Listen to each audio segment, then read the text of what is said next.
Bonjour, bonsoir à tous, à toutes les personnes qui sont sur le replay, rediffusion slash best-of de cette vidéo tier list DreamWorks sur YouTube. Donc on va faire une petite tier list DreamWorks et c'est parti avec donc le chapeauté.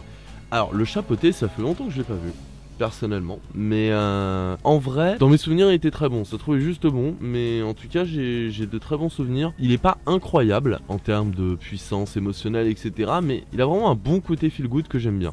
Kung Fu Panda, bah de toute façon pour moi les deux sont excellents, que les deux sont vraiment à la fois drôles, à la fois émouvants. Kung Fu Panda, il y a une vraie histoire assez... En fait, ils arrivent à rendre une histoire aussi loufoque, sérieuse, et on arrive à se prendre d'attachement pour un truc qui à la base paraît être une grosse blague. Et les personnages sont très touchants, les combats sont très cool. Et il y a vraiment plein d'inspirations, tu sens vraiment le Dragon Ball, le Senseiya, etc., le Ken le Survivant. C'est assez riche à ce niveau-là et je trouve ça très très bon. Pour moi, le troisième était très bon. Pas au niveau du 1 et 2, mais il restait très bon. Il était pas excellent, mais très bon. Et c'est dommage parce qu'avec ce qu'ils avaient mis en place, ils auraient pu faire quelque chose d'excellent. Il y a eu un manque. Je sais pas ce qui s'est passé. Trop de pression. Est-ce que ils sont allés dans une direction qu'ils n'ont pas réussi à assumer? Est-ce qu'il y a eu divergence? Je sais pas, mais c'est dommage parce qu'il aurait pu être excellent. Alors, Turbo, c'est maintenant que je vais être en désaccord avec mon pote de YouTube Ace Modé, que je vous encourage à aller voir la chaîne d'ailleurs. Pour lui c'est un des meilleurs Pixar. Pour moi, il reste bon ou très bon. Allez, en hommage à Ace Modé, on va le mettre en très bon, mais pas excellent. Pas excellent, et en fait c'est un peu comme le chapeauté, sauf que comme le chapeauté on l'a déjà vu dans Shrek, ça passe mieux en termes de c'est juste un feel good spin-off, sauf que là c'est la licence principale Turbo. Et ouais, Turbo il est arrivé dans la période Cars, Planes, etc., et je crois qu'il y avait ce petit ras-le-bol de ma part à ce moment-là. Faut bien se dire aussi que c'est totalement subjectif bien évidemment, et que selon ton âge et ton expérience de cinéphile, etc., au moment où tu regardes un film, ça peut totalement dépendre, tu vois, genre si jamais t'as 5 ans quand tu regardes Les Pingouins, là je le vois, tu peux trouver ça incroyable comme film, mais si tu regardes à 60, tu vas trouver ça nul, ça se trouve. Tu vois. Passons au suivant, donc Trolls. Trolls je trouve mauvais, j'ai vu au cinéma à l'époque parce que j'avais une carte UGC limitée, et bah franchement c'était pas Jojo. Il y avait vraiment un humour, en fait... C'est vraiment pour moi le pire de DreamWorks. Un jour, il faudrait que je fasse une vidéo sur DreamWorks tout court, parce que DreamWorks, c'est vraiment la société schizophrène. Ils arrivent à faire des films super bons, rarement au niveau des bons Pixar, mais super bons quand même. Et des films faits par des commerciaux, t'as l'impression, c'est n'importe quoi. Et Trolls, pour moi, fait partie des mauvais films pensés par des commerciaux et pas par des artistes. Ou en tout cas, broyés par la machine commerciale. C'est l'impression que ça me donne en tout cas. Donc voilà. Spirit, alors Spirit je l'ai pas vu depuis que je suis tout petit, mais dans mes souvenirs il était juste excellent. Alors passons maintenant aux 4 Shrek. Donc Shrek 1 pour moi il est excellent. Vraiment Shrek 1 c'est une base, même si il a un peu mal vieilli sur certains points aujourd'hui, dans le sens l'ultra référencé, tout ça. Ce que dit DreamWorks, ouais, comme je disais tout à l'heure, peut donner de pire, mais emballé dans un truc tellement cool de base, avec un humour génial, mais ouais, avec des personnages tellement attachants, avec une bonne psychologie, avec de beaux messages, avec les musiques, avec Smash Mouth All Star, avec Alléluia, enfin bref, vraiment. Et le 2 est encore mieux, parce que ce côté référence pour la référence, il le cale d'une manière plus intelligente. Le 3, je me rappelle que j'ai trouvé juste bon, pas plus. Et le 4, je vais le mettre bon aussi puisque je l'ai vu qu'une fois, je me souviens plus spécialement, mais il m'a pas laissé un souvenir mémorable. Le 3 et le 4, j'ai l'impression que ils prenaient juste la formule Shrek, ils augmentaient le truc sans vraiment comprendre ce qui faisait marcher Shrek, j'ai l'impression. Donc voilà, Shrek aussi décevant qu'excellent pour moi. Surtout excellent, mais avec un peu décevant, même si le 4 et le 3 sont bons, hein. Mais passer de excellent à bon, ça fait mal au cul. Donc les 5 légendes entre bon et très bon pour toi. Je suis pas d'accord. Moi je dirais entre très bon et excellent. Je dirais très bon, personnellement. J'hésite entre très bon et excellent parce que moi je le trouve très bon, mais j'ai l'impression que je suis passé à côté de la magie du truc. Peut-être vu trop tard, peut-être vu trop vieux, peut-être pas les bonnes conditions, je sais pas. Mais pour l'instant je vais mettre très bon. Les pingouins, donc dérivés de Madagascar. Eh ben les pingouins, moi je trouve ça...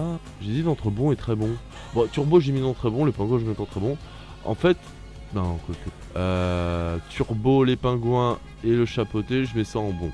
Très bon quand même, faut pas déconner. Dans le sens où, pour ces trois là c'est un peu la même chose, ils sont Ils sont rigolos et on passe un bon moment.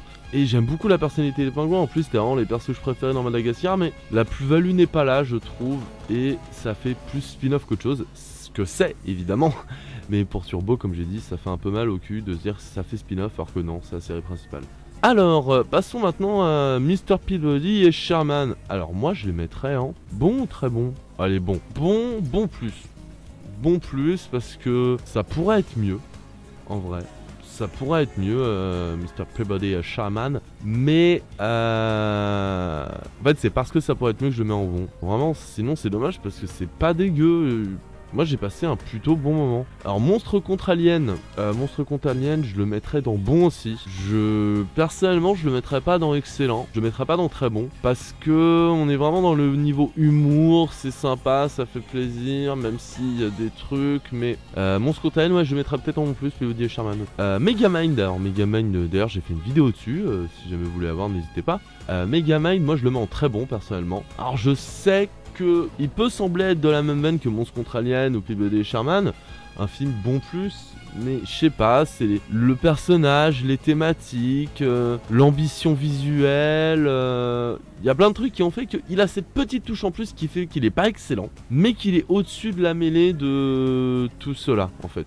Je trouve, il est au-dessus de cette mêlée là, il va pas au niveau excellent, voilà, hein, ça c'est clair et net, mais il a ce truc. Alors Madagascar, donc là ils mettent le 3 mais nous on va aller sur le 1 directement. Alors le 1, personnellement je le trouve moyen. Je sais que c'est la licence phare avec Shrek, enfin l'une des licences phares avec Shrek de DreamWorks. Mais personnellement Madagascar, le 1 j'ai pas réussi à rentrer vraiment dedans. Je sais pas, ça devait être l'époque peut-être hein, mais je trouve pas qu'il soit vraiment si bon que ça. À part les pingouins et le roi, j'ai oublié, le roi des rongeurs là.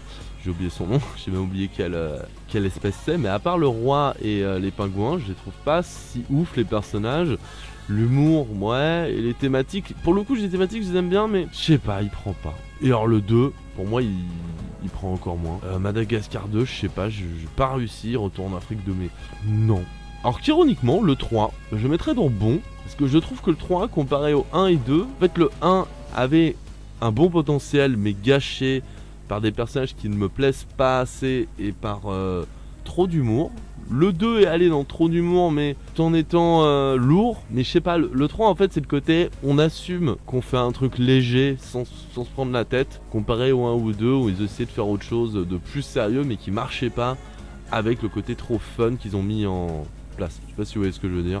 L'important c'est que moi je me comprenne. Alors là on attaque, je dirais que en termes de licence, les plus connus de de DreamWorks, ça reste quand même licence phare de DreamWorks. Alors ça reste quand même Shrek, c'est la plus connue. Ensuite je dirais que ça se joue entre Madagascar et Dragon, et ensuite Kung Fu Panda. C'est vraiment les 4 qui ont eu autant de suites, hein, de toute façon c'est pas compliqué.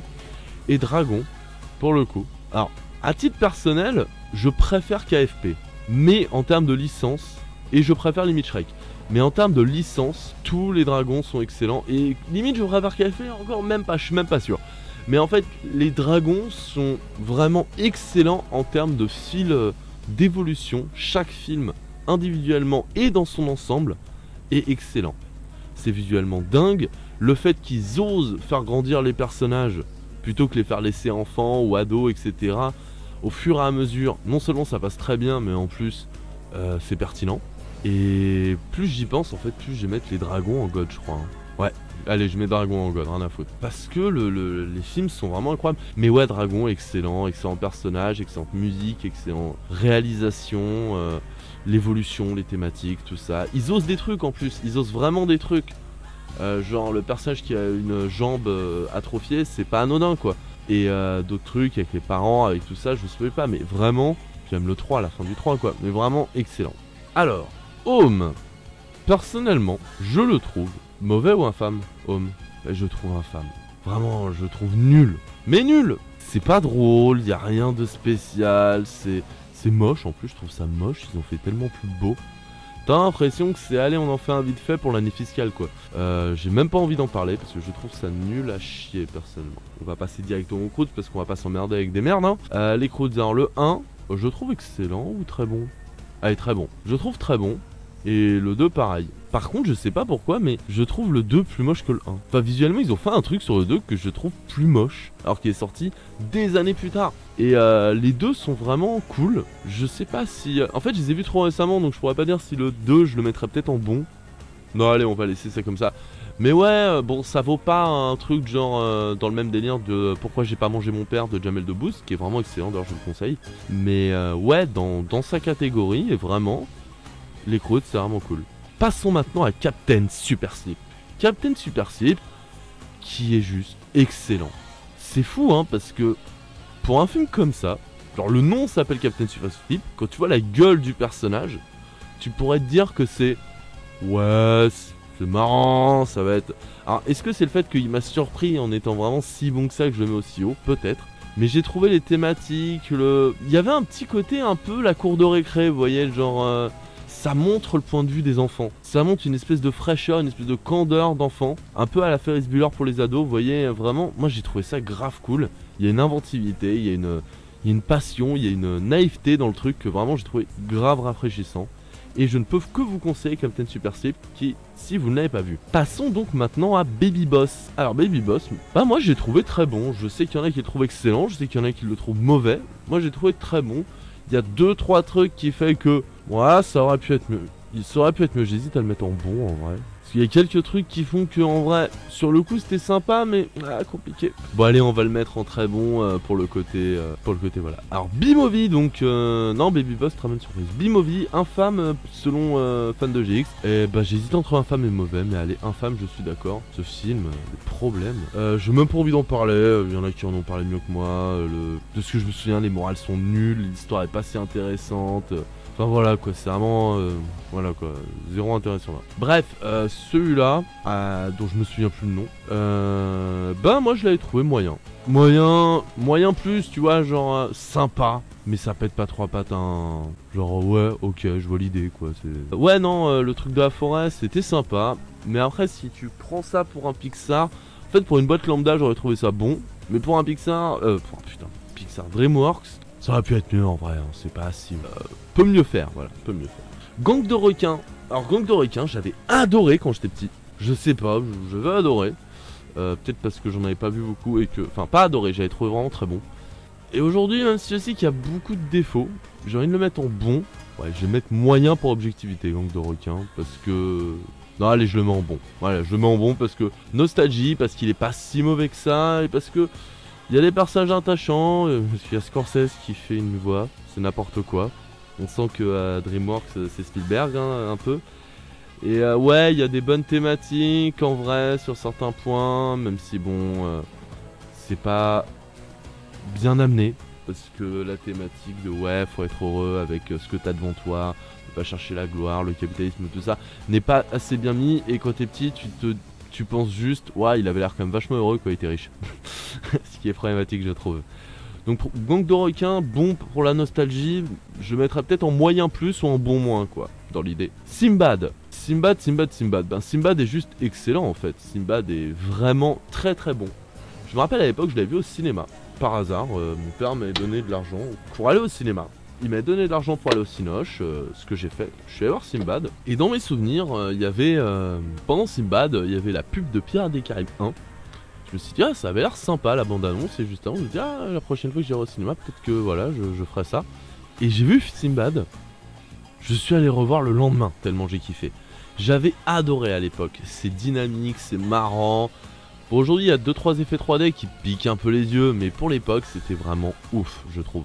C'était vraiment très très bon. Et les thématiques, et un jour je parlerai de Simbad parce qu'il y a entre autres trucs à dire. Mais il y a plein de... En vrai, il y a plein de DreamWorks où j'ai des petits trucs à dire. Mais aujourd'hui, j'ai l'impression que c'est tellement obvious que je me vois pas les dire spécialement. Faudrait que je vois. Alors, Abominable. Abominable, eh ben, je ne l'ai pas vu. Abominable, il y en a que 2 que j'ai pas vu. Le deuxième, je vais le mettre aussi, hein, les Trolls 2. Voilà, j'ai pas vu non plus. Donc, Fourmise, donc pareil que Megamind, hein, Fourmise, j'ai fait une vidéo dessus. Fourmise versus Mille et une pattes. Fourmise, personnellement, je le mettrais en très bon. Sûrement par nostalgie, sûrement parce que je l'ai vu quand j'étais tout gamin à sa sortie, 98-99, donc je devais avoir 5-6 ans, tu vois, truc comme ça, peut-être pour plein de raisons pas subjectives, mais moi je le trouve vraiment très bon.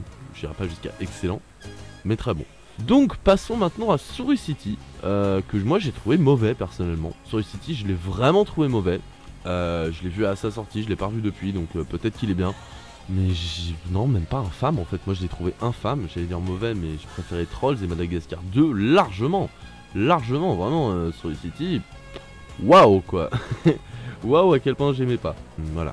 Donc je vais pas épiloguer plus loin sur cette merde en fait. Voilà c'est gros mythes, donc voilà c'est gros mythes en règle générale, regardez voilà c'est gros mythes, c'est juste trop bien. Sauf l'épisode avec le pingouin. Je sais pas si vous êtes plusieurs, je connais beaucoup de gens dans mon cas qui ont été traumatisés par le pingouin de voilà c'est gros mythes, qui est juste flippant tant il a aucune expression faciale. C'est horrible. Et sinon voilà c'est mon gros mythe, le lapin-garou, j'en ai parlé très brièvement dans ma vidéo sur 10 films et films d'animation que je conseille pour Halloween, pour toute la famille. Mais non, voilà, c'est gros mythe, c'est excellent. C'est excellent, moi je trouve. Voilà, c'est gros mythe, c'est excellent tout court, c'est comme Chicken Run, hein, voilà, pour les mêmes raisons. Il y a du Hardman, tout ça, le stop motion, et les thématiques, la candeur, mais en même temps, le côté enfantin, tout en allant plus loin. Non, non, c'est excellent, il y a trop bien foutu ces trucs-là. Puis voilà, c'est gros mythe, la musique.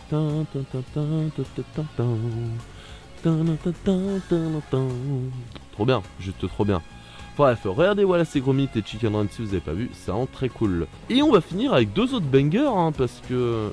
Non, le Prince d'Égypte est excellent, évidemment. Eldorado est excellent aussi. Donc le Prince d'Égypte... Alors le Prince d'Égypte, je l'ai pas eu depuis que je suis petit, mais je l'avais bouffé la cassette ou le DVD, je sais plus ce que j'avais, mais je crois que c'était une cassette. Vraiment magnifique, avec des musiques enchanteresses, vraiment des décors, puis même la scène de fin avec les 12 calamités, ou 13 je sais plus, en vrai elle te prend quoi, elle te prend pas pour un con. Et vraiment le Prince d'Égypte j'avais adoré, et voilà excellent. Et Eldorado, ben j'ai fait une vidéo dessus également, hein, Eldorado j'adore le film est juste incroyable, je veux dire, que ce soit les musiques qui sont grave entraînantes, les personnages entre Miguel et Tolio et... le chef du village, le méchant qui fait vraiment flipper quand t'es gosse, qui a un vrai charisme, enfin tout quoi, tout. Donc on a fini la petite tier list là pour l'instant.